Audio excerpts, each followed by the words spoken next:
ఆదికాండము 1వ అధ్యాయము 14వ వచనము. దేవుడు పగటిని రాత్రిని వేరుపరచునట్లు ఆకాశ విశాలమందు జ్యోతులు కలుగుగాక అనియు అవి సూచనలను కాలములను దిన సంవత్సరములను సూచించుటకై ఉండునుగాక అనియు భూమి మీద వెలుగిచ్చుటకు అవి ఆకాశ విశాలమందు జ్యోతులై ఉండుగాక అనియు పలికెను. ఆ ప్రకారము ఆయను. దేవుడు 2 గొప్ప జ్యోతులను అనగా పగటిని ఏలుటకు పెద్ద జ్యోతిని, రాత్రిని ఏలుటకు చిన్న జ్యోతిని, నక్షత్రములను చేసెను.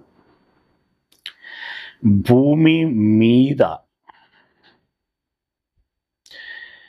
ఇది మీరు పాయింట్అవుట్ చేసుకోవాలి, భూమి మీద వెలుగిచ్చుటకును పగటిని రాత్రిని ఏలుటకును వెలుగును చీకటిని వేరుపరచుటకును దేవుడు ఆకాశ విశాలమందు వాటిని ఉంచెను.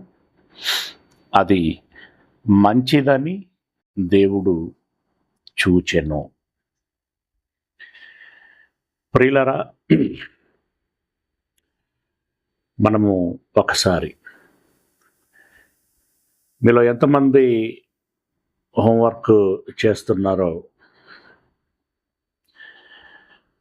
నేను మీకు క్వశ్చన్ పేపర్ లేట్గా ఇచ్చాను గత 2 వారాలుగా, అంటే 2 రోజులుగా. మీరు కూడా సమాధానాలని సమయం లోపు ఇవ్వలేకపోయారు. 1-2 రాసి పంపించినట్టున్నారు. ఎంతమంది ఈ 2 రోజుల హోంవర్క్ని, అంటే జవాబులని రాశారో ఒకసారి మీ నోట్బుక్ను చూపించగలరా?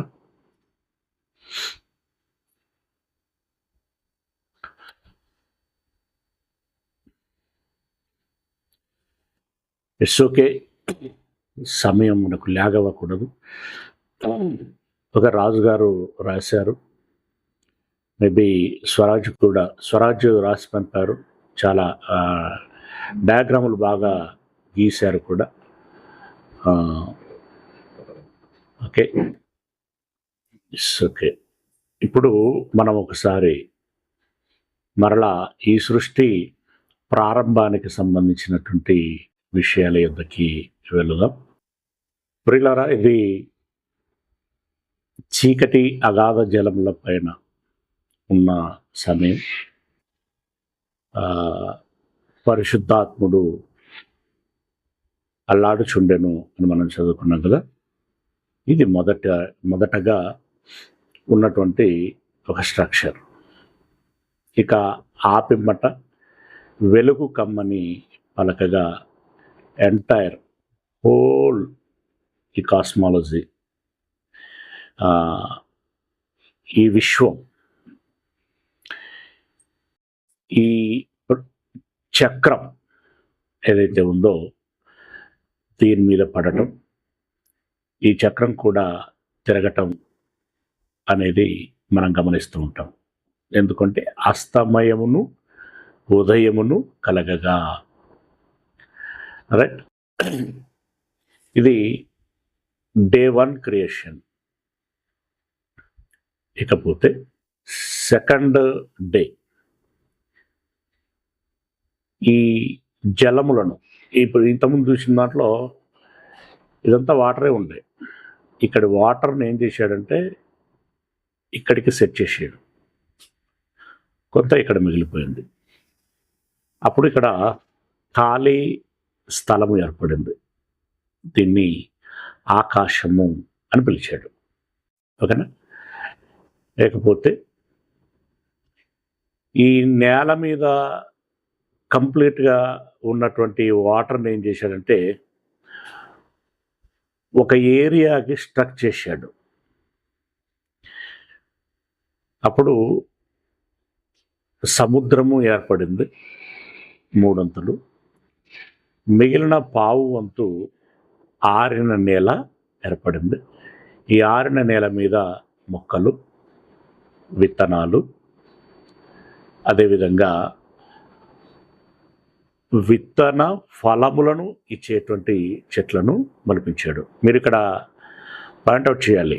వేటిని మొలిపించాడు అంటే గడ్డి మొక్కలను, విత్తనములను ఇచ్చేటువంటి మొక్కలను, మూడవది విత్తనము మరియు ఫలములను ఇచ్చేటువంటి వృక్షములను మొలిపించాడు. గడ్డి అనంటే మనకు తెలిసిందే, పశువుల గ్రాసము ఏదైతే ఉంటుందో అలాంటిది. విత్తనములు అనంటే కందులు, జొన్నలు, పెసర్లు, బొబ్బర్లు, చిక్కుడు, సోయన్స్ ఇలాంటివి. ఓకే, ఇక ఫలములు ప్లస్ విత్తనాలు అంటే ఇప్పుడు ఈ పండ్లు ఉంటాయి. సీతాఫలం ఉందనుకోండి, పండు ఉంటుంది, అందులో విత్తనాలు కూడా ఉంటాయి. సరే, ఈ మధ్యలో సీడ్లెస్ అనేటువంటి ఒక టెక్నాలజీ వచ్చిందనుకోండి, బట్ దాని పర్యవసానం ఏంటి అనేటువంటిది కూడా మేబీ మీ అందరికీ తెలుసు అనుకుంటున్నాను. యాక్చువల్గా దేవుడు చేసినటువంటి సృష్టిలో ఆయన పెట్టినటువంటి క్రమం విత్తనములు కలిగినటువంటి ఫలములు ఉండాలి. ఇది 3వ దినమున చేసినటువంటి క్రియ. ఇక ఇప్పుడు మనం 4వ రోజుకు వచ్చాం. ఇందాక మనం వచనాలను చదువుకున్నాం కదా. దీంట్లో ఇదంతా ఇప్పుడు 3వ రోజులో ఇదంతా ఖాళీ ఉంది కదా. ఈ ఖాళీ ఏరియాని ఇప్పుడు కవర్ చేస్తున్నాడు. దేనితో అనంటే జాగ్రత్తగా మీరు ఇక్కడ గమనించండి. ఇప్పుడు ఈ ప్రకృతి చక్రం మీద వెలుగు పడుచున్నది అని అనుకున్నాం కదా. బట్ కోర్స్ ఇటువైపు డార్క్ ఉంటుంది, ఇటువైపు బ్రైట్ ఉంటుంది. ఇది రొటేట్ అవుతూ ఉంటుంది కనుక కంప్లీట్ ఒక దినమునకు అన్ని రకాలైనటువంటి వెలుగు చీకట్ల పరిస్థితులను కలిగి ఉంటుంది ఇది. బట్ ఈ ఏరియా ఉందే, ఈ విషయాల్లో ఇదంతా కూడా చీకటి. గమనించండి, ఎందుకు చీకటి? ఈ వాటర్ అనేటువంటి డూమ్ ఉంది కదా, ఇది అడ్డంగా ఉంటుంది. ఇది అడ్డంగా ఉంటుంది. ఆ వాటర్లో నుండి రేస్ వెళ్తాయి కదండి అంటే ఆ రేసు సర్టెన్ ఏరియా వరకు, అంటే దానికి ఉన్నటువంటి క్యాపబిలిటీ, దేవుడు దానికి నిర్ణయించినటువంటి సామర్థ్యం ఏదైతే ఉంటుందో ఆ మేరకి మాత్రమే కొంత చొచ్చుకొస్తాయి. కానీ పూర్తిగా ఈ నీరు ఎంత ఉంటే అంత అడుగు వరకు వెళ్ళి ఎక్స్రే కిరణాల మాదిరిగా అలా లోపలికి వెళ్ళి దాటిపోయేంత పరిస్థితి ఉంటుంది. ఎక్స్రే కిరణాలు కూడా ఎముకల దగ్గరికి వచ్చేసరికి ఆగిపోతాయి. తెలుసు కదండి మీకు, ఎముకల దగ్గరికి వచ్చేసరికి ఆగిపోతాయి. ఇప్పుడు ఈ కిరణాలు ఈ నీటిని దాటి లోనికి ఈ ఏరియాకి రావు గనుక ఇదంతా ఎలా ఉంటుంది అంటే చీకటి. ఇప్పటికీ ఈ నేల అంటే మనకు కనిపించటానికి ఇలా పెట్టాం, కానీ యాక్చువల్గా ఇదంతా డార్క్ ఉంటుంది. ఈ ఏరియా కూడా డార్క్ ఉంటుంది. కంప్లీట్ ఈ విశ్వం, ఈ నేల మీద ఉండేటువంటి ఇదంతా కూడా చీకటి ఆవరించి ఉంటుంది. బట్ ఇక్కడ వెలుగుంటుంది. ఈ తేడాలు మీరు గమనించాలి. ఈ ఏరియా వెలుగు ఉంటుంది, బట్ ఈ ఏరియా మాత్రం చీకటి ఉంటుంది. నేల కూడా చీకటి ఉంటుంది. ఇప్పుడు దినములు జరిగాయే 4 దినములు, లేదా ఇప్పుడు ఇప్పటివరకు ఈ ఈ సమయం వరకు 3 దినాలు జరిగాయి కదా! ఈ మూడు దినాలు ఈ లైట్ రావటం మూలంగా, ఈ వెలుగు రావటం మూలంగా, ఈ చక్రము తిరగటం మూలంగా అస్తమయము, ఉదయము కలుగుతూ ఇలా దినములు ఏర్పడ్డాయి.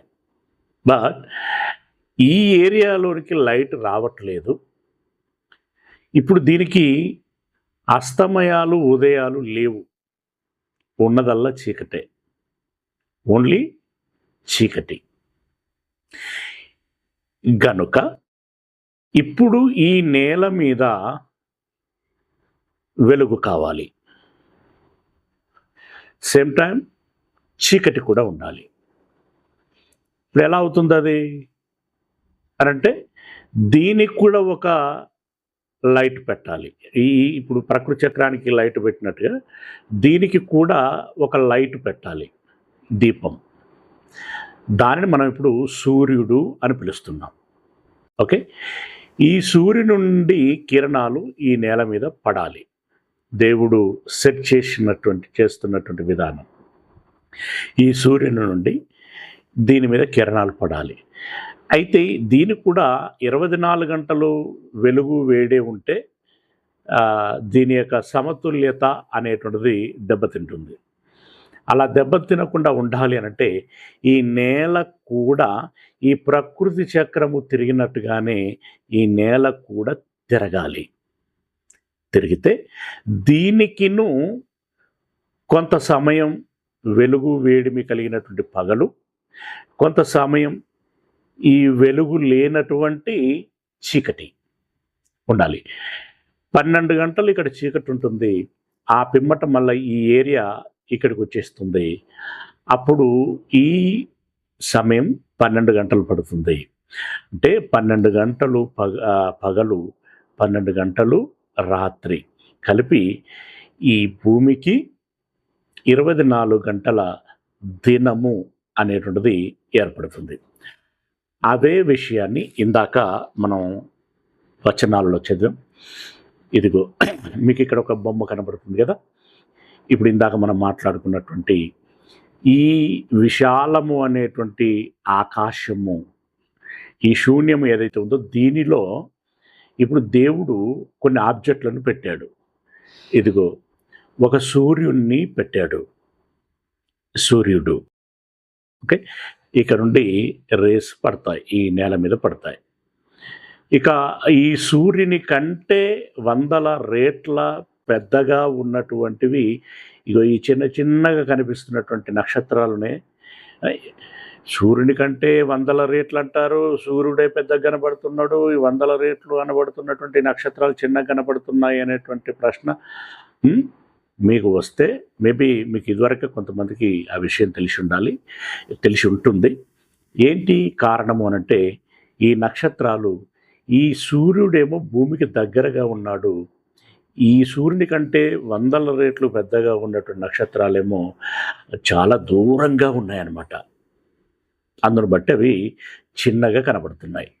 ఓకే, చిన్నగా పెద్దగా ఎందుకు కనపడతాయి అనేటువంటి విషయం మీకు సైన్స్ని బట్టి తెలిసినటువంటి విషయం అని నేను భావిస్తున్నాను.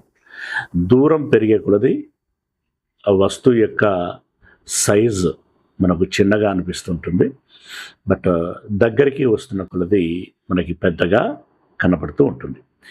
ఇలా సూర్యుడిని కలగచేశాడు. అలాగే రాత్రులు కాస్తో కూస్తూ వెలుగివ్వాలి. అలాగే ఈ భూమి మీద కొంత ప్రభావాన్ని చూపుతూ అమావాస్య పౌర్ణములను కలిగిస్తూ,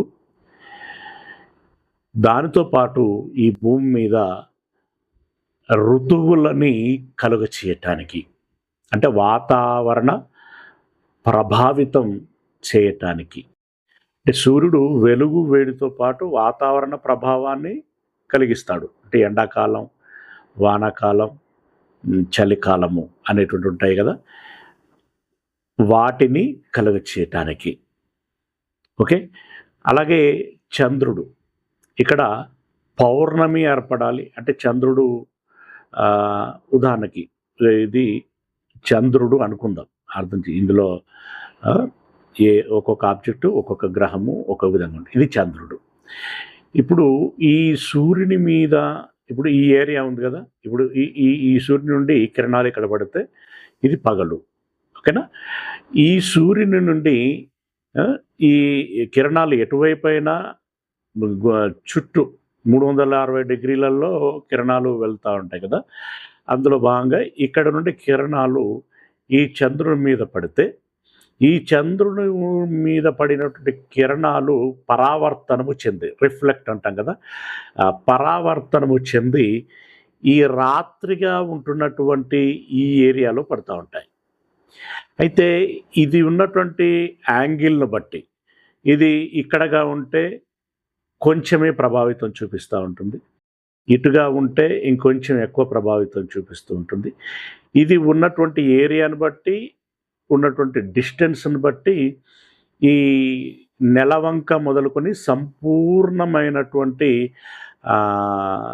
చంద్రుడు అంటే పౌర్ణమిలో కనబడతాడే పూర్తిగా ఆ రకమైనటువంటి దృశ్యము ఈ ఇక్కడ నుండి వచ్చేటువంటి కిరణాలను బట్టి ఏర్పడుతుంది. అయితే ఇక్కడ పడినటువంటి కిరణాలు ఆ ఏరియాను బట్టి ఏ మేరకి ఇక్కడ పడ్డాయో, ఏ మేరకి రిఫ్లెక్ట్ అయ్యేటువంటి కిరణాలు భూమి మీదకి వస్తాయో ఆ రిఫ్లెక్ట్ అయినటువంటి ఏరియాను బట్టి ఇది మనకి నెలవంక మొదలుకొని సంపూర్ణమైనటువంటి చంద్రగ్రహముగా మనకి కనబడుతూ ఉంటుంది, పౌర్ణమిగా, ఓకేనా. ఇదే చంద్రుడు కంప్లీట్గా ఈ ఏరియాకి వచ్చాడు అనుకోండి, ఇప్పుడు ఈ సూర్యుని యొక్క కిరణాలు ఈ చంద్రుని మీద పడవు ఈ ఏరియాలో ఉంటే, అప్పుడు చంద్రుని మీద నుండి రిఫ్లెక్షన్ రాదు, పరావర్తనము జరగదు కాబట్టి ఈ ఏరియాకి ఆ లైట్ పడకపోవటం మూలంగా మనకు అప్పుడు అమావాస్య రాత్రి లేదా అమావాస్య చీకటి అని అంటూ ఉంటాం, ఓకేనా. ఈ విధంగా భూమి మొదటగా కలిగింది కంప్లీట్గా ఈ ప్రకృతి ఈ చక్రములో లేకుంటే ఈ విశాలంలో భూమి ముందుగా జరిగింది. ఈ భూమి మీద వెలుగివ్వటానికి సూర్యుడు చేయబడ్డాడు మొదటగా, ఓకే. రెండవది చంద్రుడు చేయబడ్డాడు. ఆ తదుపరి ఈ సూర్యునితో పాటు కొన్ని గ్రహాలు అంటే భూమితో పాటు ఉండేటువంటి నవగ్రహాలు అని చెప్పుకుంటూ ఉంటాం కదా, ఈ మిగిలిన గ్రహాలు, ఈ గ్రహాలతో పాటు కోటాను కోట్ల నక్షత్రాలు దీనంతా ఆవరించి ఉన్నవి. అయితే పగలు అంటే సూర్యుడు ఎటువైపు ఉంటే అటువైపు సూర్యుని యొక్క డామినేషన్ ఉంటుంది. డామినేషన్ మీన్స్ వెలుగు, వేడిమి అనేటువంటి ప్రభావము ఉంటుంది.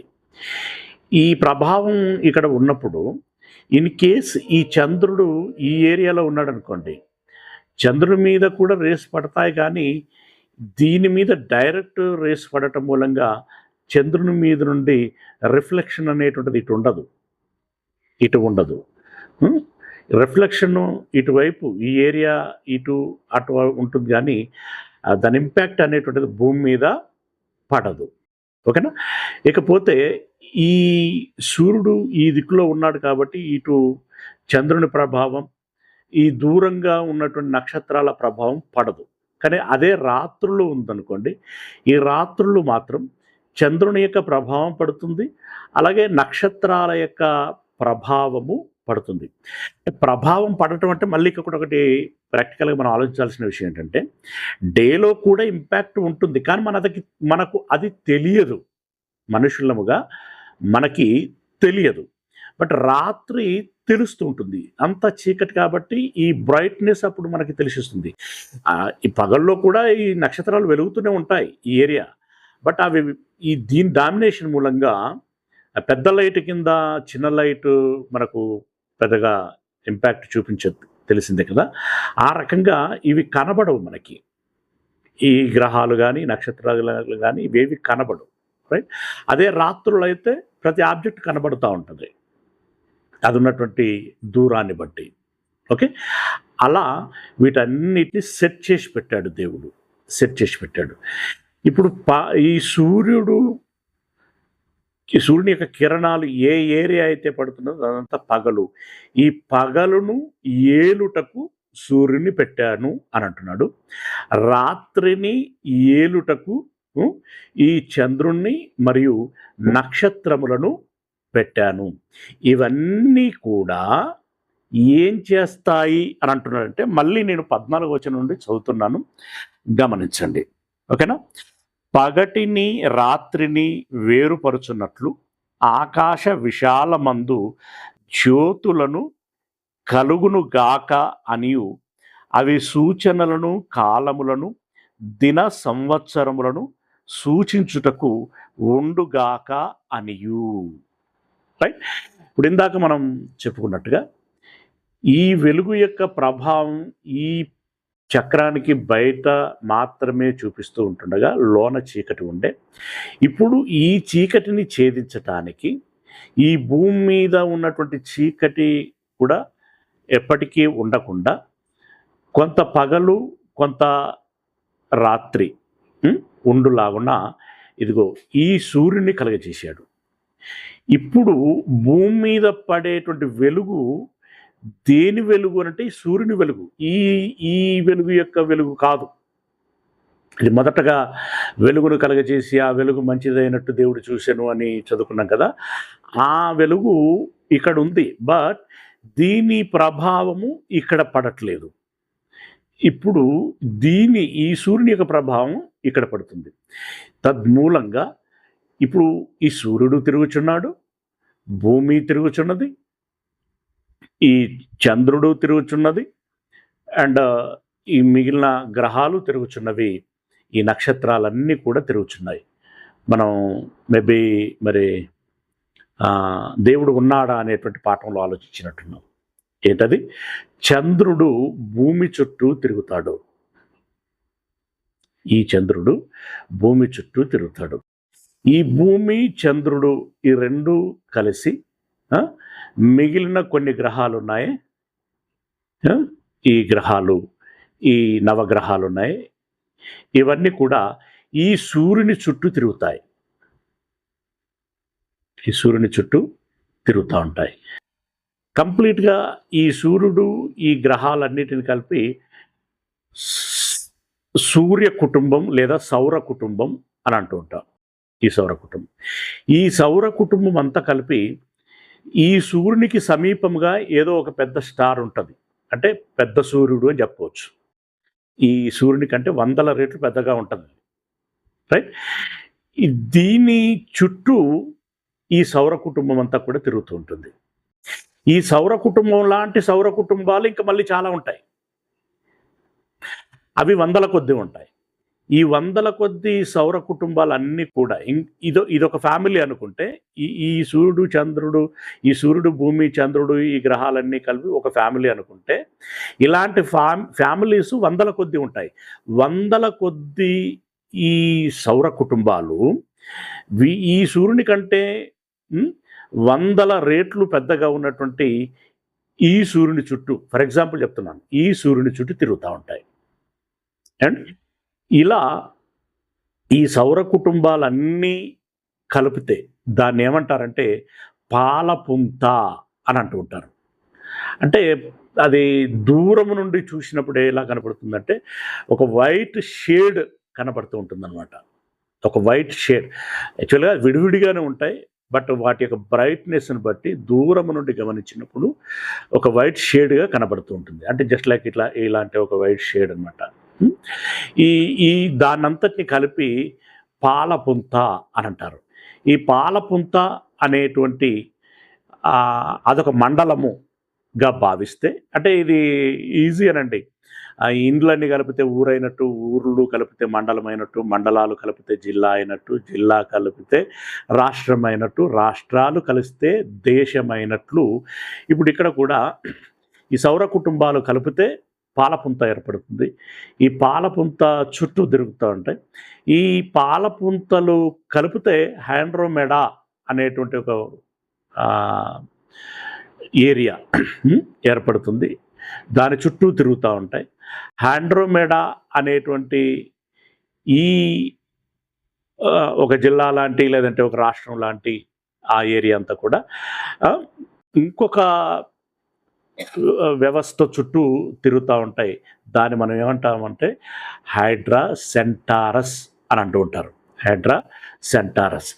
ఇలా కంప్లీట్గా ఇందులో ఉన్నటువంటి ప్రతి ఆబ్జెక్టు తిరుగుచునే ఉంటాయి. తన చుట్టూ తాను తిరుగుచు వాటికి ఏర్పాటు చేయబడినటువంటి లైక్ దిస్ ఈ కక్షలు ఏవైతే ఉంటాయో అలాంటి కక్షల చుట్టూ తిరుగుతూ ఉంటూ ఉంటాయి.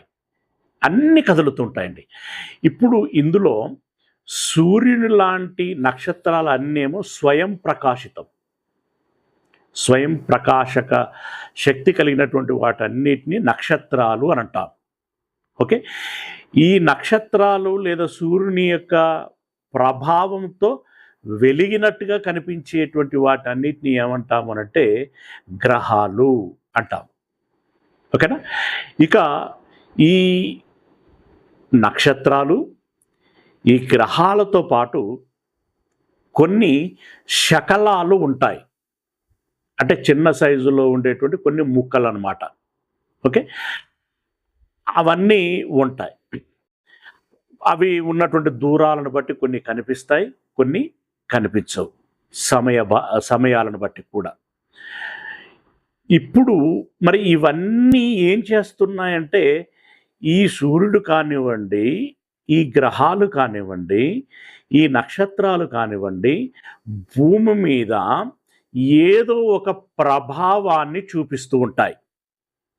అంటే ఇప్పుడు ఈ భూమి ఎందుకు కలగ చేయబడిందంటే మనిషి కోసం కలగ చేయబడింది, రైట్. ఇప్పుడు ఈ సూర్యుడు, ఈ నక్షత్రాలు, ఈ గ్రహాలు దేనికోసం కలగ చేయబడ్డాయంటే భూమి కోసం కలగ చేయబడ్డాయి.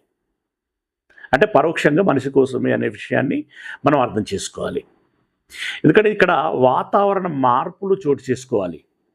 ఒకటి పగలు ఏర్పడాలి, రెండవది రాత్రి ఏర్పడాలి, మూడవది పౌర్ణమి అమావాస్యలు ఏర్పడాలి, నాలుగవది ఋతువులు ఏర్పడాలి, ఐదవది కార్తులు ఏర్పడాలి. ఇన్ని రకాలైనటువంటి ప్రభావాలు ఈ భూమి మీద చూపించాలి. అలా చూపించడం కోసం పక్కా ప్రణాళికతోటి ఈ సూర్యుడు ఎంత దూరంలో సెట్ చేయబడాలి, ఈ చంద్రుడు ఎంత దూరంలో సెట్ చేయబడాలి, ఈ గ్రహాలు ఎంత దూరంలో సెట్ చేయబడాలి, అవి ప్రయాణించేటువంటి కక్షలు ఏ విధంగా ఉండాలి, ఏదేది ఎంతెంత డిస్టెన్స్లో ఉండాలి. సూర్యునికి దగ్గరగా ఉంటే టెంపరేచర్ ఎక్కువగా ఉంటుంది, సూర్యునికి దూరముగా ఉంటే టెంపరేచర్ మైనస్లోనికి వెళ్ళిపోతూ ఉంటుంది.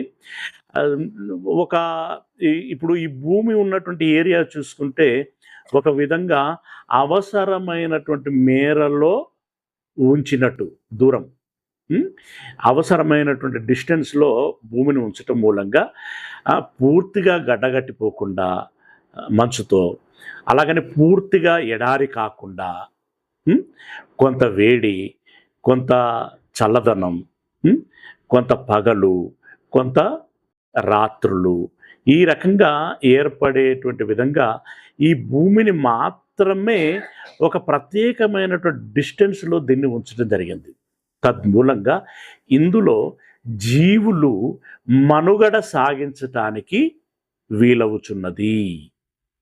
అదే మిగిలిన గ్రహాల మీద వీలవ్వదు. ఎందుకు వీలవ్వదంటే ఒకటి ఉంటే పూర్తిగా వేడిగానన్నా ఉంటాయి, లేదంటే పూర్తిగా మంచుతో కప్పబడినటువంటి చల్లదనంతోనైనా ఉంటాయి. ఇక అన్నిటికంటే ప్రాముఖ్యమైనటువంటి విషయం ఏంటంటే ఇక్కడ భూమి మీద ఉండేటువంటి వాతావరణము, ఈ భూమిలో ఉన్నటువంటి ఖనిజాలు, వాటి యొక్క ప్రభావాలు జీవి మనుగడకి అనుకూలంగా ఉంటాయి. అదే మిగిలినటువంటి గ్రహాల మీద ఉండేటువంటి మూలకాలు ఏవైతే ఉంటాయో, ఈ మూలకాలు మీన్స్ ఖనిజాలకు సంబంధించినటువంటి రేణువులు, అవి నివాస యోగ్యానికి వీలుగా ఉండవు. ఇప్పుడు కొన్ని గ్రహాల మీద కంప్లీట్గా హీలియం మీథేన్ యొక్క ప్రభావం ఎక్కువగా ఉంటుంది. ఆ హీలియం మీథేన్ అనేటువంటిది ఎక్కువగా ఉంటే అది పంటలు పండటానికి పనికిరాదు, ఏదన్నా మండించడానికి పనికొస్తూ ఉంటుంది. అట్లా లైక్ ఒక్కొక్క గ్రహం మీద ఒక్కొక్కటి ఇంపాక్ట్ ఎక్కువగా చూపిస్తూ ఉంటుంది.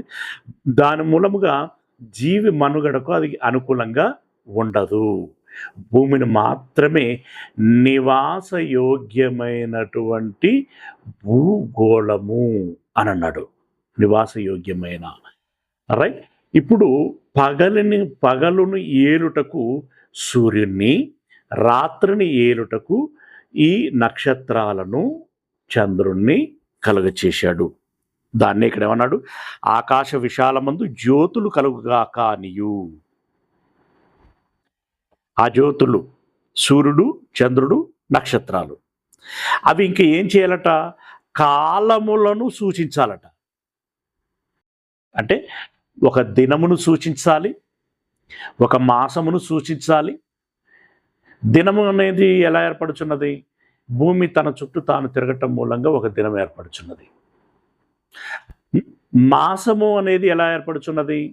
ఈ చంద్రుడు భూమి చుట్టూ తిరిగేటువంటి కాలం ఏదైతే ఉంటుందో దీన్ని బట్టి మాసము అంటే 15 రోజుల చీకటి, 15 రోజులు అంటే చీకటి మీన్స్ అమావాస్య యొక్క ఇంపాక్ట్, 15 రోజుల పౌర్ణమి అనంటే పౌర్ణమికి సంబంధించినటువంటి ఇంపాక్ట్ ఉంటుందన్నమాట. ఈ 15 కలిస్తే 30 రోజులు అనేటువంటి ఒక నెల ఏర్పడుతుంది. ఓకేనా?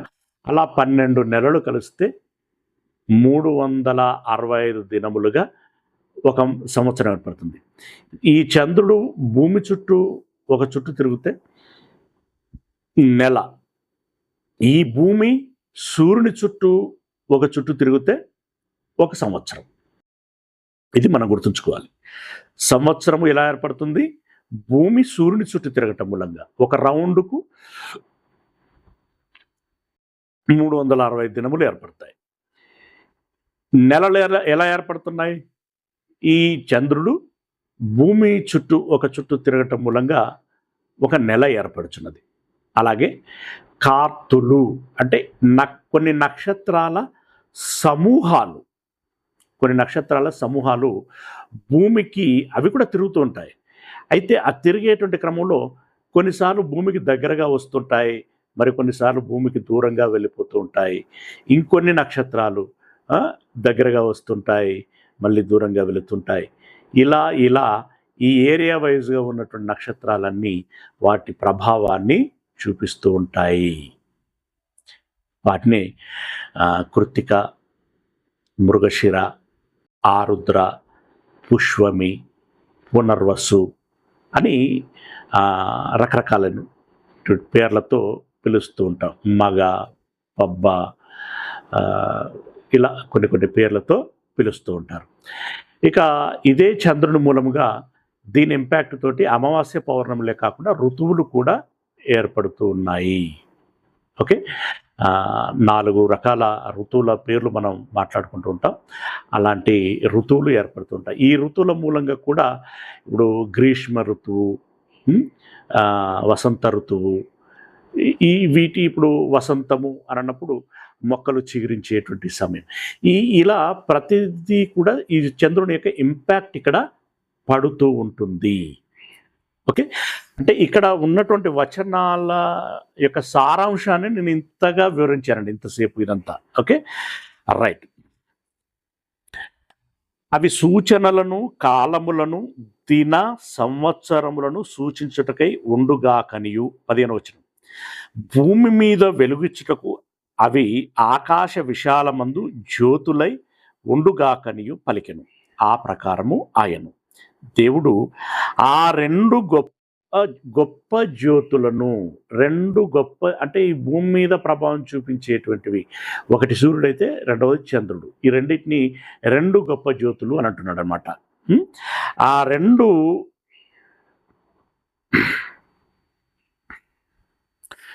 16వ వచనం. దేవుడు 2 గొప్ప జ్యోతులను అనగా పగటిని ఏలుటకు సూర్యుణ్ణి,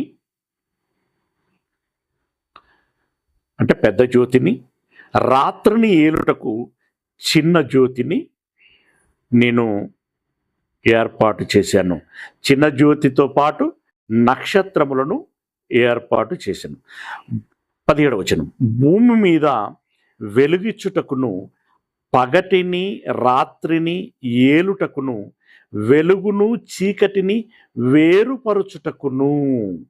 ఇప్పుడు కంప్లీట్గా ఈ విశ్వం మీద వెలుగు అండ్ చీకటి అనేటువంటి దాన్ని వేరుపరిచినట్లుగా ఇక్కడ భూమి మీద కూడా ఇదిగో వెలుగు, ఈ ఏరియా చీకటి అనేటువంటి దాన్ని వేరుపరచండి. సేమ్ ఇక్కడ ప్రొసీజర్ ఎలాగనైతే జరిగిందో ఇక్కడ కూడా ప్రొసీజర్ అలాగే జరుగుతుంది.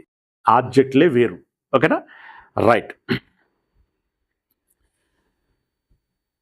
భూమి మీద వెలుగుచ్చుటకు పగటిని రాత్రిని ఏలుటకు వెలుగును చీకటిని వేరుపరచుటకు దేవుడు ఆకాశ విశాలమందు, ఆకాశము అంటారు దీన్ని, అలాగే విశాలం అంటాం, ఈ ఆకాశ విశాలమందు వాటిని ఉంచెను, అంటే వీటినన్నిటినీ ఉంచెను, అది మంచిదని దేవుడు చూచెను. ఇలా కలగజేసిన ఈ యొక్క వస్తువులు, వాటిని సెట్ చేసినటువంటి కక్షలు, అవి పరిగెత్తేటువంటి వేగం, ప్రభావితం చూపించేటువంటి అంశం, భూమి మీద ప్రభావం చూపించేటువంటి అంశం, ఇవన్నీ ఏవైతే ఉంటాయో ఇవి మంచివి. అంటే వాతావరణ రీత్యా భూమి మీద వెలుగివ్వటానికి మంచివిగా ఉన్నట్టుగా దేవుడు గమనించాడు. ఓకేనా? రైట్. ఇప్పుడు 19వ వచనం, అస్తమయమును ఉదయమును కలగగా 4వ దినమాయను. ఇప్పుడు చాలా సీరియస్గా గమనించాలి. ఏంటి అనంటే, ఎప్పుడైతే ఈ భూమి మీద సూర్యుడు చంద్రుడు నక్షత్రాలు కలగచేయబడ్డాయో, వీటి ఫంక్షనింగ్ ఎప్పుడైతే ప్రారంభమైపోయిందో అప్పుడు ఈ సూర్యుని మూలముగా ఈ చంద్రుని మూలముగా దీనికి అస్తమయము జరుగుచున్నది అండ్ ఉదయము జరుగుచున్నది. ఇక్కడ భూమి మీద అస్తమయ ఉదయాలు కలగగా భూమికి దినములు ఏర్పడుచున్నవి, అలాగే మాసములు ఏర్పడుచున్నవి, అలాగే సంవత్సరములు ఏర్పడుచున్నవి. ఇప్పుడు దీని అస్తమయము ఉదయము వేరు, దీని దినములు వేరు. దీని అస్తమయ ఉదయములు వేరు, దీని దినములు వేరు.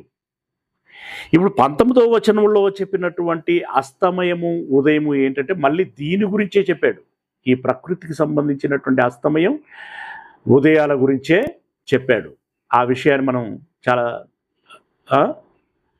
సూక్ష్మంగా గ్రహించాలి. రైట్. ఈ దినాలు ఇవి జరుగుతూనే ఉన్నాయి. ఈ 4వ దినము, విశ్వానికి సంబంధించినటువంటి 4వ దినము ఏదైతే ఏర్పడుతున్నదో ఈ 4వ దినముల్లోనే ఈ భూమికి సంబంధించినటువంటి దినములు ఏర్పాటు చేయబడ్డాయి. విశ్వ దినము వేరు, భూమికి సంబంధించిన దినములు వేరు. ఇప్పుడు ప్యారలల్గా వర్కౌట్ అవుతూ ఉంటాయన్నమాట. ఇప్పుడు విశ్వపు దినము రన్ అవుతూ ఉంటుండగానే భూమి యొక్క దినము కూడా కొనసాగుతూ ఉంటుంది. భూమి యొక్క లెక్కలు ఇక్కడ నుండి ప్రారంభమవుతాయి. కానీ విశ్వపు యొక్క లెక్కలు అంతకు ముందే కోట్ల సంవత్సరాల ముందు ప్రారంభమయ్యాయి, కొనసాగుతూ ఉన్నాయి. ఆ క్రమంలో భూమి మీదున్న దినపు లెక్కల ప్రకారం ఆలోచించుకుంటే ఈ విశ్వం యొక్క దినములు ఎన్నవుతున్నాయంటే కోట్లాది దినములు సంవత్సరములు అవుతున్నాయి. ఓకే, ఆ డిఫరెన్షియేషన్ను అంతగా ఉంటున్నది, దాన్ని మనం గమనించాలి. ఓకేనా? ఇక దీనికి రిలేటెడ్గా కొన్ని వచనాలని మనం చదువుకుందాం. కీర్తన గ్రంథము 104వ అధ్యాయము 19వ వచనం. కీర్తనలు గ్రంథము 104వ అధ్యాయము 19వ వచనం. ఋతువులను తెలుపుటకై ఆయన చంద్రుణ్ణి నియమించెను. ఈ చంద్రుడు ఈ చంద్రుడి మూలముగా ఋతువులు ఏర్పడతాయి అని అన్నాడు. అలాగే సూర్యునికి తన అస్తమయ కాలము తెలియను. ఓకే, ఈ సూర్యునికి ఎప్పుడు అస్తమించాలి అంటే ఏ డైరెక్షన్లో ఏ మేరకి ప్రయాణం చేయాలి అనేటువంటిది ఈ సూర్యునికి తెలుసు, సేమ్ టైం భూమికి కూడా తెలుసు. ఓకే, నీవు చీకటిని కలగజేయగా రాత్రి అగుచున్నది, అప్పుడు అడవి జంతువులన్నీ తిరుగులాడుచున్నవి. రాత్రి అవ్వగానే అడవి జంతువులు ఏం చేస్తున్నాయట అంటే వేటకు వెళుతున్నాయట. అవునా? మరి మనిషి ఈ చీకటవ్వగానే విశ్రాంతిలోనికి వెళతాడు. మనిషి చీకటవ్వగానే విశ్రాంతిలోనికి వెళ్తాడు. ఓకేనా? సింహపు పిల్లలు వేట కొరకు గర్జించుచున్నవి, తమ ఆహారమును దేవుని చేతిలో నుండి తీసుకున్న జూచుచున్నవి. సూర్యుడు ఉదయించగానే అవి మరలిపోయి తమ గుహలలో పండుకొను. అంటే ఈ భూమి మీద ఎక్కడో రాళ్ళు, రప్పలు, కొండలు, ఈ వీటి మధ్యలో సొరంగాలు ఇవన్నీ ఉంటాయి కదా, అక్కడెక్కడో అవి దాచుకుంటాయి. సాయంకాలం వరకు పాటుపడి తమ పనులను జరుపుకొనుటకై, ఈ పగలంతా కూడా మనుషులు తమ పనులను జరుపుకొనుటకై మనుషులు బయలు వెళ్ళుదురు. పగలు పనులకు వెళుతారు, రాత్రి విశ్రాంతి తీసుకుంటారు. ఆ విధంగా దేవుడు సెట్ చేశాడు. ఒక మానవ మనుగడకి ఎలాంటి అనువైనటువంటి పరిస్థితులు ఉండాలో అలాంటి అనువైనటువంటి పరిస్థితులని ఏర్పాటు చేశాడు. యెహోవా, నీ కార్యములు ఎన్నెన్ని విధములుగా ఉన్నాయ్యా, ఎన్నెన్ని విధములుగా ఉన్నాయి. జ్ఞానము చేత నీవు వాటిని నిర్మించితివి, నీవు కలగజేసిన వాటితో భూమి నిండి ఉన్నది. అంటే మొక్కలు, జీవజాతులు, ఇవన్నీ జంతువులు, ఇవన్నీ కూడా మనుషులు, వీటితో నిండి ఉన్నవి అని అంటున్నాడు. ఓకేనా? ఇర్మియా గ్రంథం 10వ అధ్యాయము, ఇర్మియా గ్రంథం 10వ అధ్యాయము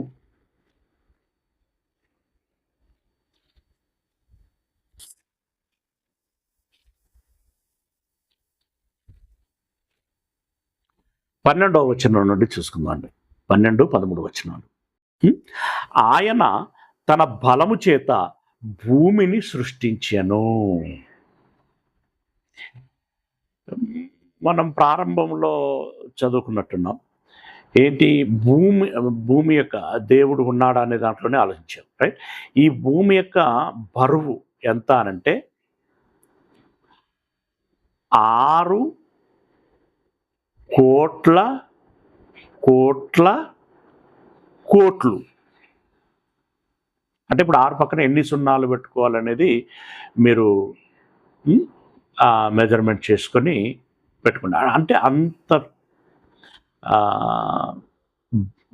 అన్ని కేజీల బరువు కలిగినటువంటిది. ఓకే, ఇంత బరువు కలిగినటువంటి ఈ భూమిని కలగచేయటమే కాకుండా దీన్ని తిప్పాలి. ఇది ముఖ్య విషయం ఏంటంటే దీన్ని తిప్పాలి. మరి భూమి కంటే ఈ సూర్యుడు ఎన్ని రేట్ల పెద్దది చూడండి, 18 లక్షల రేట్లు పెద్దది. ఓకేనా? రైట్? ఇప్పుడు అంత పెద్దదైనటువంటి ఈ సూర్యుని తిప్పాలి అనంటే, ఈ సూర్యుని తిప్పాలంటే ఎంత? ఓకేనా? ఇలా మరి సూర్యుని కంటే 100ల రేట్లు పెద్దగా ఉన్నవి అని చదువుకున్నాం కదా. ఇక్కడ భూమి కంటే సూర్యుడు లక్షలు అని అన్నాను. 18 రేట్లు పెద్దది. 18 రేట్లు పెద్దది. ఈ సూర్యుడి కంటే నక్షత్రము ఈ 100ల రేట్లు పెద్దగా ఉంటాయి. మరి వీటన్నిటిని కలగచేయాలి, వీటన్నిటిని తిప్పాలి. మరి దానికి ఎంత బలం కావాలి? అదే మాట ఇక్కడ చెప్పాడు. ఆయన తన బలము చేత భూమిని సృష్టించెను, తన జ్ఞానము చేత ప్రపంచమును స్థాపించెను. ఈ భూప్రపంచం, అంగారక ప్రపంచం, బృహస్పతి ప్రపంచం, ఇలా గ్రహాలన్నిటి మీద ప్రపంచాలు, ఇలా ప్రతి నక్షత్రానికి కొన్ని గ్రహాలు ఉంటాయి. వాటన్నిటినీ ఆయా గ్రహాల మీద ఆయా రకాలైనటువంటి వాతావరణ పరిస్థితులు ఉంటాయి. వీటన్నిటిని దృష్టిలో పెట్టుకొని మనకు హెబ్రీ పత్రిక 11వ అధ్యాయం 3వ వచనంలో ఏమన్నాడంటే, ప్రపంచములు దేవుని మాట వలన కలిగెను అని అన్నాడు. అంటే ఈ ప్రపంచాలు అనంటే ఈ విశ్వం బయట ఉండేటువంటి కావు. ప్రపంచములు అనంటే ఈ ఈ శూన్యంలో ఉన్నటువంటి ఈ వస్తువులు ఏవైతే ఉన్నాయో, అంటే సూర్యుడు, గ్రహాలు ఏవైతే ఉన్నాయో, వాటి మీద ఉండాల్సినటువంటి వాతావరణ పరిస్థితులను కలగజేశాడు అని దాని అర్థం. ఓకేనా? ఇక తన జ్ఞానము చేత ప్రపంచమును స్థాపించెను. జ్ఞానం, ఎంత జ్ఞానం ఉన్నదండి. ఇప్పుడు ఈ భూమి మీద పగలు 12 గంటలు ఏంటి, పగలు 12 గంటలు అయితే రాత్రి లేదా చీకటి 12 గంటలు ఏంటి, అదంత చక్కగా సెట్ చేసి పెట్టేదేంటి. చంద్రుని యొక్క ఇంపాక్ట్ అనేటువంటిది 15 రోజుల అమావాస్య ఏంటి, 15 రోజులే పర్ఫెక్ట్గా 15 రోజుల పౌర్ణమి ప్రభావం ఏంటి, ఈ నక్షత్రాలు ఏంటి, అవి భూమికి దగ్గరగా దూరంగా వచ్చిపోవటం ఏంటి, తద్మూలంగా కార్తలు కలగచేయటం ఏంటి, ఇలా ఇదంతా కూడా ఒక వండర్లా అని చెప్పి మనం ఏదో కృత్రిమంగా ఏర్పాటు చేసినటువంటి వాటిని చూడడానికి మనం ఎంతో కుతూహలం చూపిస్తూ ఉంటాం. అసలు నిజమైన వండర్లా ఏంటి అంటే ఇది. ఈ విశ్వములో పెట్టబడినటువంటి ఈ నక్షత్రాల కూర్పు ఏదైతే ఉంటుందో ఇది అద్భుతం. ఇంకా మనకు తెలిసిందే కదండి, ఇప్పుడు ఈ సూర్యుని ఈ భూమి చుట్టూ చంద్రుడు ఒక కక్ష వెంబడి తిరుగుతున్నాడు. పొరపాటున ఇది భూమికి తగిలిందనుకోండి, పెద్ద డ్యామేజ్ ఏర్పడుతుంది. రైట్? అలాగే గ్రహాలన్నీ కూడా తిరుగుతున్నాయి, ఇవన్నీ కలిసి సూర్యుని చుట్టూ తిరుగుతున్నాయి. ఇప్పుడు చంద్రుని, భూమి కంటే పెద్ద గ్రహాలు ఉన్నాయి ఈ నవగ్రహాలలో. ఈ గ్రహాలు ఒకదానికి ఒకటి గుద్దుకున్నాయి అనుకోండి, బైకు గుద్దుకుంటేనే ప్రాణాలు పోతున్నాయి. అలాంటిది గ్రహంతో మరొక గ్రహం ఢీకొంటే భస్మమైపోతాయి. లేదా ఇవన్నీ కలిపి సూర్యుడిని గుద్దుకుంటే, లేదా సూర్యుడే భూమికి కొంచెం దగ్గరగా వస్తే 50 డిగ్రీలు వచ్చేసరికి అల్లల్లాడిపోతున్నారు. మరి కొంచెం ఒక్క అడుగు ముందుకేసాడు అనుకోండి, 50 డిగ్రీలు కాస్త 100 డిగ్రీలు అవుతుంది. 100 డిగ్రీలు వచ్చేసరికి మొక్కలు, మనుషులందరూ మలమల మాడిపోతారు, బొగ్గైపోతాయి. ఇంకాస్త దగ్గరికి వస్తే అసలు భూమి కూడా కరిగిపోతూ ఉంటుంది, అంత వేడి ఉంటుంది. అలా రాదు, మరి అలా ఉండవు. ఎంత డిస్టెన్స్ ఉండాలో అంత డిస్టెన్స్ని దేవుడు ఏర్పాటు చేశాడు. ఇది ప్రజ్ఞ కదా, ఇది జ్ఞానమే కదా. ఓకే, జ్ఞానము చేత ప్రపంచమును స్థాపించెను, తన ప్రజ్ఞ చేత ఆకాశమును విశాలపరిచెను. తన ప్రజ్ఞ, ఎస్, కంప్లీట్గా ఆక్యుపైడ్గా ఉన్నటువంటి వాటర్ని ఇదిగో ఇంత దూరం జరిపాడు. దూరం జరిపి, నిన్న కమలాకర్ గారు అడిగినట్టుగా ఆ దారులు కిందికి రాకుండా ఆ ప్రొటెక్షన్ ఎలా ఏర్పాటు చేశాడు అనంటే ఇది ఎంత టెక్నాలజీ అండి. లీకేజీలు లేవు ఇప్పటి వరకు. మనం వేసుకున్న స్లాబ్లకు లీకేజీలు ఉంటాయి, కప్పుకున్న రేకులకు లీకేజీలు ఉంటాయి, కమ్మ గుడిసెలకు లీకేజీలు ఉంటాయి, బట్ దీనికి లీకేజ్ లేదు. ఇది ప్రజ్ఞ కదా, ఇది ప్రజ్ఞ. అలాగే ఈ భూమి మీద ఉన్నటువంటి వాటర్ని ఒక ఏరియాకి సెట్ చేశాడు 3 అంతులు. ఈ 3 అంతుల మీద ఉన్నటువంటి ఈ వాటరు ఈ ఆరిన నేల మీదకి రాదు. వస్తే మన బిల్డింగులు, మన వ్యవస్థ అంతా కూడా మునిగిపోతుంది. అప్పుడు మళ్ళీ మనం ఇట్లా ముచ్చట పెట్టుకోవడానికి అవకాశం ఉండే పాఠాలు చెప్పుకునేటువంటి అవకాశం మనకు ఉండేది కాదు. ఓకేనా? అంత జాగ్రత్తగా తన ప్రజ్ఞ చేత ఆకాశమును విశాలపరిచెను. తర్వాత ఆయన ఆజ్ఞేయగా జలరాశులు ఆకాశ మండలములో పుట్టును. అంటే ఇది భూమికి కాసింత ఎత్తున, ఓజోను పొర కింద భూమికి కాసింత ఎత్తున మేఘములను రప్పిస్తాడు. ఇదంతా మనకు తెలిసిందే. ఆ మేఘాలలో నీరు ఉంటుంది, జలరాశులు అని అన్నాడు. ఓకేనా? ఇవి ఋతువుల మూలంగా అండ్ ఆల్సో కార్తుల మూలంగా ఏర్పడతాయి. ఆకాశ మండలంలో పుట్టును. భూమి అంత భాగములలో నుండి, అంటే భూమి ఈ లోపలలో నుండి ఆవిరి ఎక్కచేయును. వర్షము కలుగున్నట్లుగా ఆయన మెరుపులు పుట్టించును. తన ధనాగారములో నుండి గాలిని రప్పించును అని అన్నాడు. దీనంతట్లో దేవుని యొక్క క్యాపబిలిటీ ఏంటి అనేటువంటి విషయాన్ని మనం అర్థం చేసుకోవచ్చు. ఓకేనా? రైట్. ఇక మరొక రెఫరెన్స్ ఏంటి అదనంటే కీర్తనల గ్రంథము 19వ అధ్యాయము 1వ వచనం.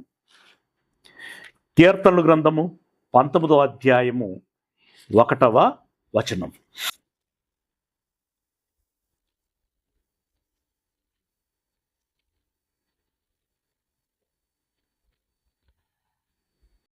ఆకాశములు దేవుని మహిమను వివరించుచున్నవి, అంతరిక్షము ఆయన చేతి పనిని ప్రచురపరుచుచున్నది. అంతరిక్షం అంటే వీటన్నిటిని కలిపి అంతరిక్షము అని అంటాం. పగటికి పగలు బోధ చేయుచున్నది. ఇవన్నీ మళ్ళా చాలా వివరంగా మాట్లాడుకోవాల్సిన విషయాలండి. బట్ మనకు ఇప్పుడు సమయం కుదరదు కాబట్టి దీన్ని కేవలం షార్ట్ కట్గానే విడిచిపెడుతున్నాను. అంటే పగటికి పగలు ఎలా బోధ చేస్తుంది అని చెప్పాలంటే దాన్ని బాగా వివరించాలి. ఓకే, అది వేరే సందర్భాలలో వస్తుంది, అప్పుడు మాట్లాడుకుందాం. ఓకేనా? రాత్రికి రాత్రి జ్ఞానము తెలుపుచున్నది, వాటికి భాష లేదు, మాటలు లేవు, వాటి స్వరము వినబడదు, వాటి కొలనూలు భూమి అందంతటా వ్యాపించి ఉన్నది, లోక దిగంతముల వరకు వాటి ప్రకటనలు బయలు వెళ్ళుచున్నవి. వాటిలో ఆయన సూర్యునికి గుడారము వేసెను, అతడు తన అంతఃపురములో నుండి బయలుదేరు పెండ్లి కుమారుని వలె ఉన్నాడు. శూరుడు పరుగెత్త ఉల్లసించినట్లు తన పదమునందు పరిగెత్త ఉల్లసించుచున్నాడు.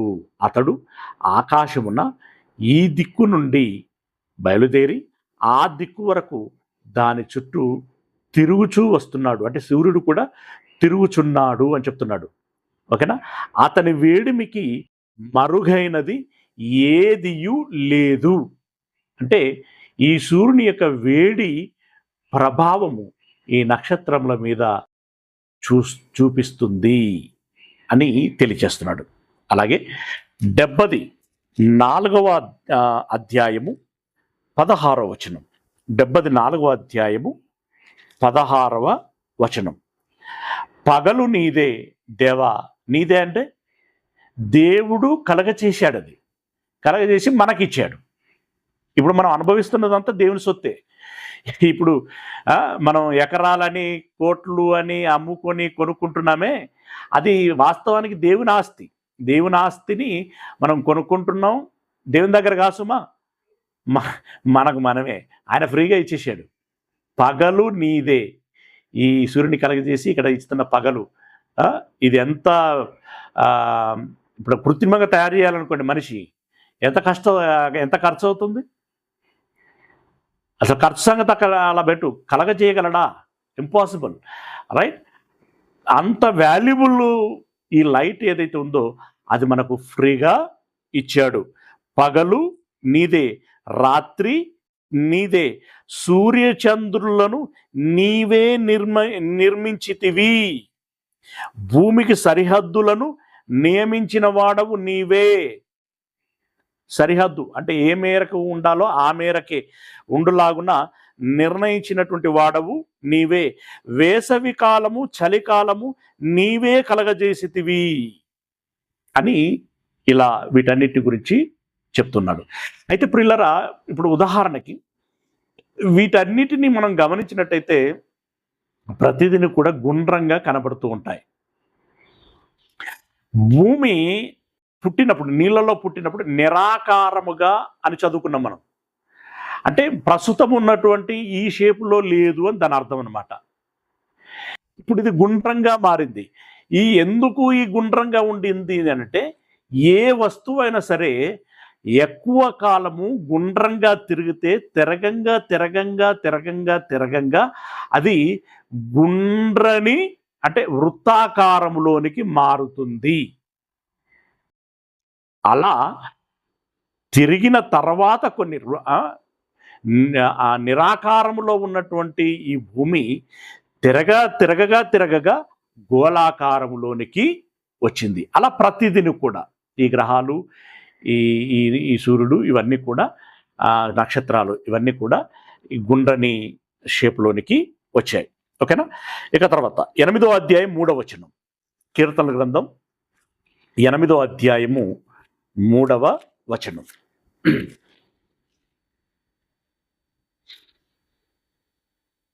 నీ చేతి పని అయిన నీ ఆకాశములను నీవు కలగజేసిన చంద్ర నక్షత్రములను నేను చూడగా మనుష్యుని జ్ఞాపకం చేసుకున్నకు వాడు ఏపాటి వాడు.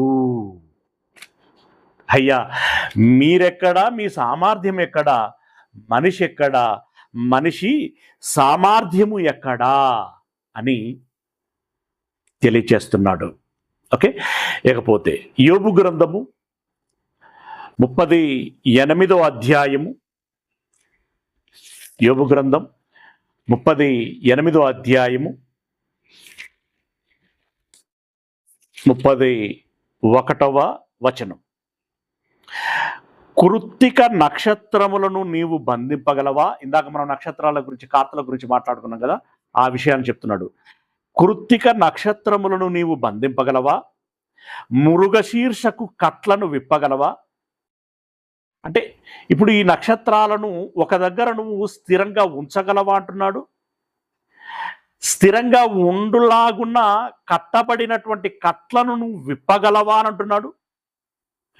కట్లను విప్పి ఆ నక్షత్రాలను నీవు కదిలించగలవా? ఈ భూమికి చేరువగా వచ్చి వాటి ఇంపాక్ట్ చూపిస్తాయని అన్నాం కదా, అలా ప్రభావం చూపించేటువంటి విధంగా ఈ మూమెంట్ వీటికి, నక్షత్రాలకి నువ్వు ఇవ్వగలవా అని అంటున్నాడు. ఓకేనా? వాటి కాలంలో నక్షత్ర రాసులను వచ్చున్నట్లు చేయగలవా? సప్తార్షి నక్షత్రములను, వాటి ఉపనక్షత్రములను నీవు నడిపింపగలవా? ఆకాశ మండలపు కట్టడలను నీవు ఎరుగుదువా? దానికి భూమి మీద గల ప్రభుత్వమును నీవు స్థాపించగలవా? ఇవన్నీ పెద్ద పెద్ద విషయాలండి. కాస్మాలజీకి సంబంధించినటువంటి పెద్ద పెద్ద సబ్జెక్టులు ఇవి. అవి మళ్ళీ గంటల తరబడి చెప్పుకోవాల్సినటువంటి పాఠాలు. ఇవన్నీ కూడా భూమి మీద ప్రభావం చూపించడానికి కలగచేయబడినటువంటివి. ఇప్పుడు ఈ విశ్వంలో ఉన్నటువంటి ప్రతి దానికి అవసరాన్ని బట్టి మనం ఆలోచిస్తే భూమి కోసం ఇవి తయారు చేయబడ్డాయి. కాబట్టి ఇప్పుడు ఈ విశ్వంలో సెంటర్ ఆఫ్ ది అట్రాక్షన్ ఏది అంటే ఎర్త్. ఇప్పుడు భూమి సూర్యుని చుట్టూ తిరగచ్చు, అది వేరు. కానీ ఈ సూర్యుడు కూడా ఉన్నది దేనికోసమయ్యా అంటే భూమి కోసం. ఈ సూర్యుని కంటే 100 రెట్లు ఎక్కువ సైజులో ఉన్నట్టు నక్షత్రాలు ఉన్నవి వేటి కోసమయ్యా, దేనికోసమయ్యా అంటే భూమి కోసం. ఈ గ్రహాలు ఉన్నవి వేటి కోసం అనంటే భూమి కోసం. అంటే ఇప్పుడు భూమి వీటన్నిటిలోకెల్లా ప్రాధాన్యత కలిగినటువంటిది. రైట్? అందుకే ఇది సెంటర్ ఆఫ్ ది అట్రాక్షన్. ఈ యొక్క కాస్మాలజీలో అవసరాల రీత్యా ఆలోచిస్తే భూమి కేంద్రంగా ఉంటుంది. సరే, ఇవన్నీ సంచరించేటువంటి ఆ కోణమును మనం ఆలోచిస్తే సూర్యుడు, ఇక మనం అక్కడ ఆండ్రోమేడా దాకా వెళితే ఆ సెంటర్ పాయింట్లు అవి వేరుగా ఉంటాయి. అది వేరు. బట్ ఈ ఈ ఉపయోగమును బట్టి మనం ఆలోచిస్తే ఇప్పుడు ఒక ఉన్నత కుటుంబంలో ఒక చంటి పిల్ల పాప బేబీ ఆ కుటుంబానికి ఏకైక కుమార్తె కోట్లాది ఆస్తి ఉంది, చాలా బాగా చూసుకోవాలనుకున్నారు, అందుకోసం నౌకర్లను ఏర్పాటు చేసుకున్నారు, సెక్యూరిటీ గార్డు, పని చేసేటువంటి వారు, స్కూల్కి తీసుకెళ్ళేటువంటి వారు, పాఠాలు నేర్పించేటువంటి వారు, ఇలా వగైరా వగైరా అవసరాలను బట్టి. ఇప్పుడు వాళ్ళు వయసును బట్టి చాలా పెద్దోళ్ళు వాళ్ళు, కానీ ఎంటైర్ ఈ ఫ్యామిలీలో వీళ్ళందరూ ఉన్నది వీళ్ళందరి అటెన్షన్ దేనికోసం అంటే ఆ బేబీ కోసం. ఇప్పుడు సెంటర్ ఆఫ్ ది అట్రాక్షన్ ఎవరు అనంటే బేబీ అనమాట. అక్కడ ఆ గౌరవనీయమైన స్థానంలో ఉన్నది ఎవరు, సేవలు పొందుకుంటున్నది ఎవరు అనంటే బేబీ, రైట్? లైక్ ఇలా దీంట్లో సెంటర్ ఆఫ్ ది బేబీ ఎవరంటే ది ఎర్త్ అనమాట. Okay, right. అలా ఈ మాటలు చెప్తున్నాడు. ఇంకేమన్నాడు? మేఘములను, ఇంకా దానికి భూమి మీద గల ప్రభుత్వం నువ్వు స్థాపించగలవా? జలరాశులు నిన్ను కప్పునట్లు మేఘములకు నీవు ఆజ్ఞ ఇయ్యగలవా? మెరుపులు బయలు వెళ్ళి చిత్తము ఉన్నామని నీతో చెప్పినట్లు నీవు వాటిని బయటికి రప్పించగలవా అని ఇంకా చాలా చెప్పాడండి. ఓకే, ఇప్పటి వరకు ఈ సమాచారము సరిపోతుంది. మీకు మేబీ ఈ 4వ రోజు జరిగినటువంటి పనులన్నీ కూడా తెలిసాయని భావిస్తున్నాను.